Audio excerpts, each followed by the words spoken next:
Assalamualaikum warahmatullahi wabarakatuh.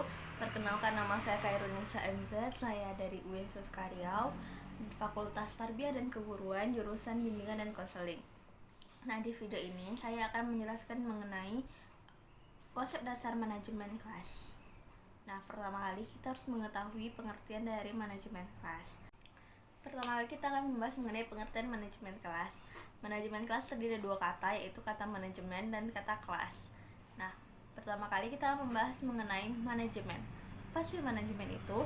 Nah, menurut David Boot, manajemen itu ialah suatu keadaan dari proses yang mengarah kepada proses perencanaan, pengorganisasian, kepemimpinan, dan pengendalian yang masing-masing memiliki fungsi yang berbeda-beda untuk mencapai sebuah tujuan.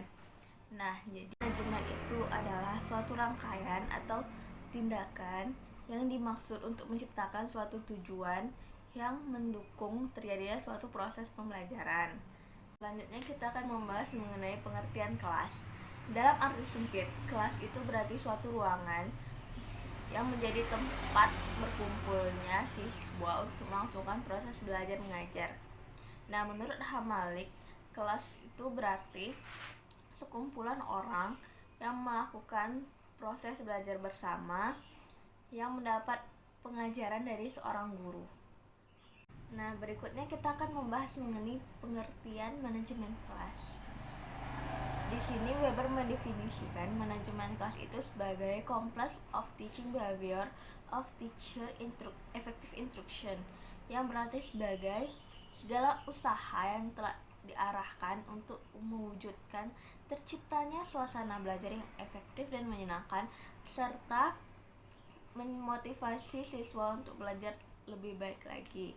Nah, menurut Mulyasa sendiri, manajemen kelas itu yaitu keterampilan seorang guru untuk menciptakan suasana belajar yang kondusif serta mengendalikannya apabila terjadi suatu gangguan dalam suatu proses pengajaran tersebut.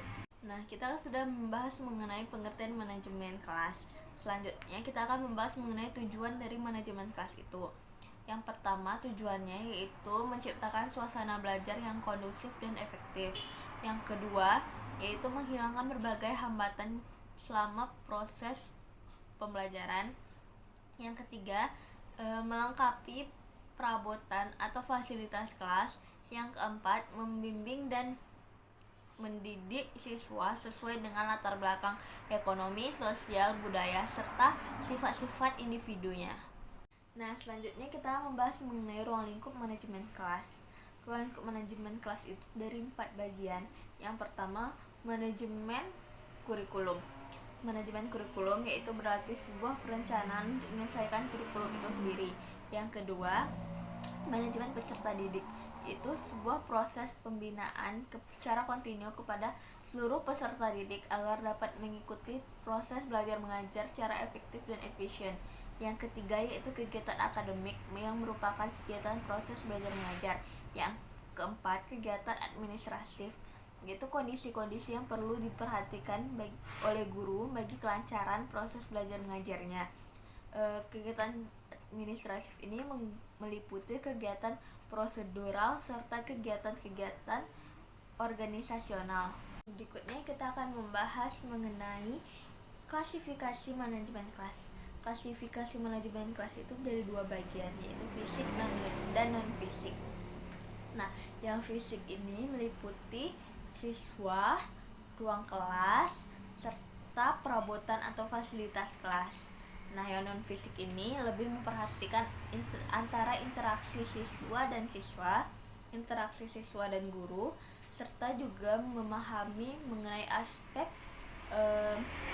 psikologis, sosial, serta hubungan interpersonal. Nah, sekian video dari saya. Mohon maaf apabila ada kesalahan dan kekurangan. Assalamualaikum warahmatullahi wabarakatuh.